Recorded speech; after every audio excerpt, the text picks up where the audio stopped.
kita coba bahas satu fenomena ya tentang Mahkamah Konstitusi dan rencana revisi Undang-Undang Mahkamah Konstitusi. Nah, ini ada pernyataan dari Mahfud MD yang mengatakan ya, kalau maka 3 hakim bisa langsung diberhentikan ya. Kok bisa begitu? Coba kita bacakan ya. Inilah sontoloyonya negeri kita ya, makin lama makin kentara kekuasaan ingin mengendalikan cabang kekuasaan lainnya. Tidak membiarkan orang independen ya. Mantan Ketua Mahkamah Konstitusi MK Mahfud MD menilai sejumlah hakim konstitusi bisa mendadak diberhentikan lembaga pengusulnya jika RUU MK disahkan. Sejumlah hakim yang dimaksud Wakil Ketua MK Saldi Isra dan juru bicara Hakim MK Eni Nurbaningsi. Yang keduanya adalah dissenter atau yang menyampaikan dissenting opinion dalam sengketa Pilpres kemarin ya. Yang datang dari lembaga pengusul presiden serta Ketua MK Soehartoyo yang datang dari lembaga pengusul Mahkamah Agung. Soehartoyo sebelum melipir dalam Pilpres kemarin dianggap hakim yang lumayan baik juga karena termasuk dissenting Gibran. Ini tidak ya.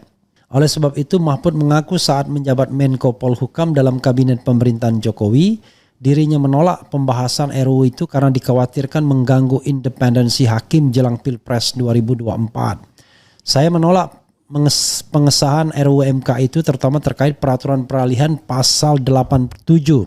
Karena waktu itu isinya menurut saya tidak umum.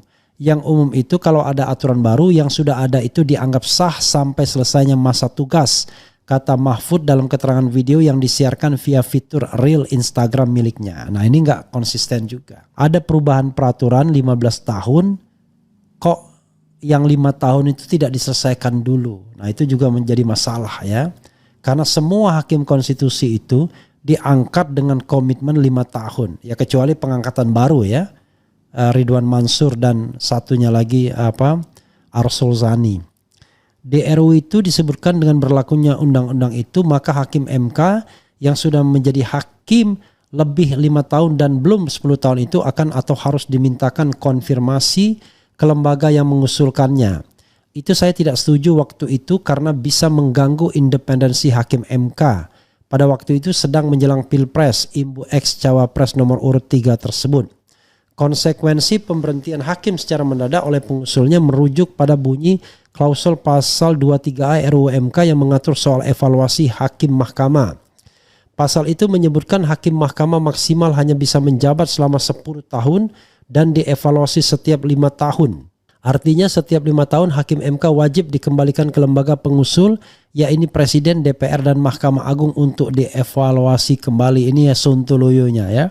Hakim konstitusi sebagaimana dimaksud pada ayat 1 setelah 5 tahun menjabat wajib dikembalikan ke lembaga pengusul dan berwenang untuk mendapatkan persetujuan untuk melanjutkan jabatannya. Demikian bunyi ayat 2 pasal 23A RUU MK.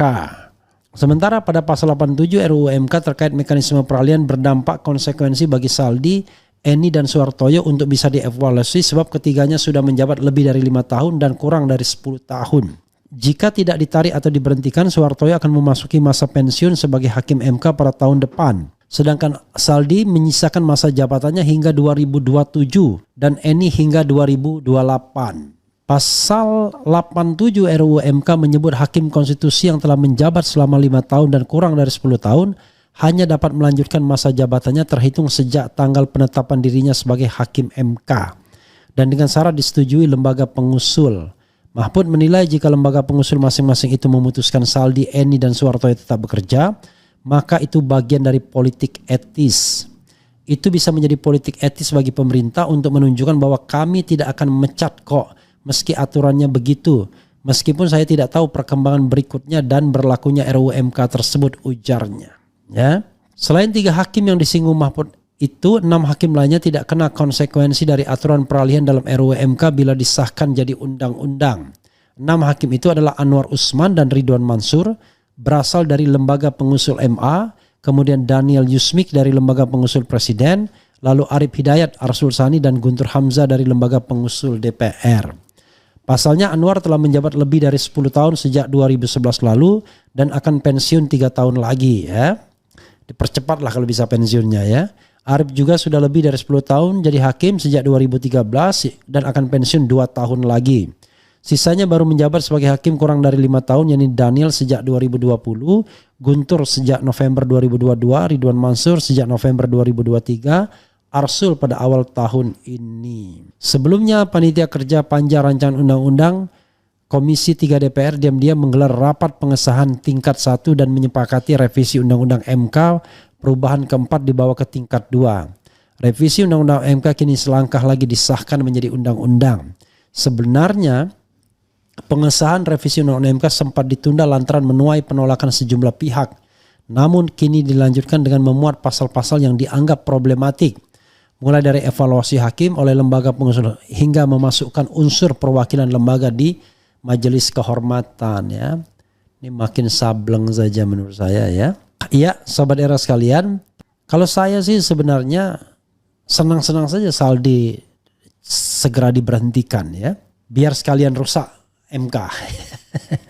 Eni diberhentikan biar sekalian rusak. Soehartoyo diberhentikan biar sekalian rusak MK, dan biar sekalian Paman Usman kembali menjadi ketua MK ya. Biar kita mencibir ramai-ramai ya. Ya.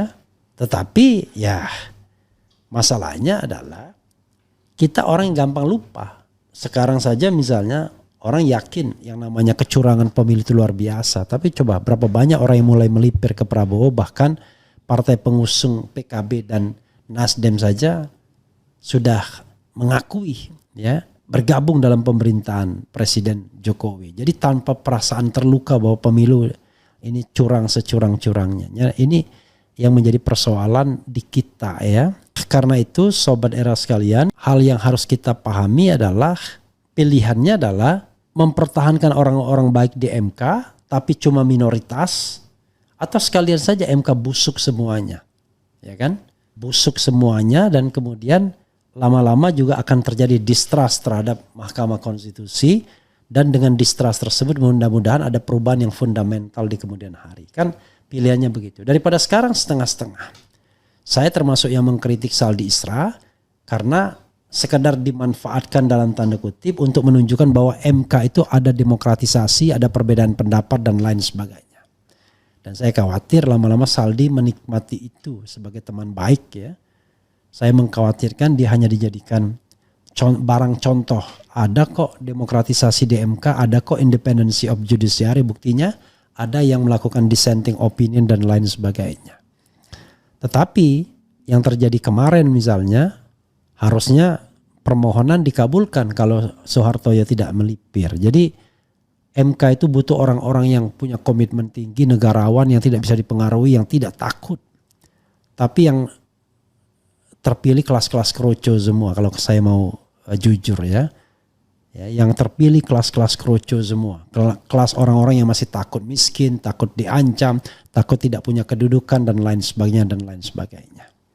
Ya, bagaimana kita bisa berharap bahwa demokratisasi dan prinsip negara hukum akan tegak di Mahkamah Konstitusi? Oke. Coba kita bacakan komentar Sobat RH sekalian ya. Kayaknya negara kita back to orde baru ya Bang Refli. Mudah-mudahan tidak ya. Kemudian hancurkan sekali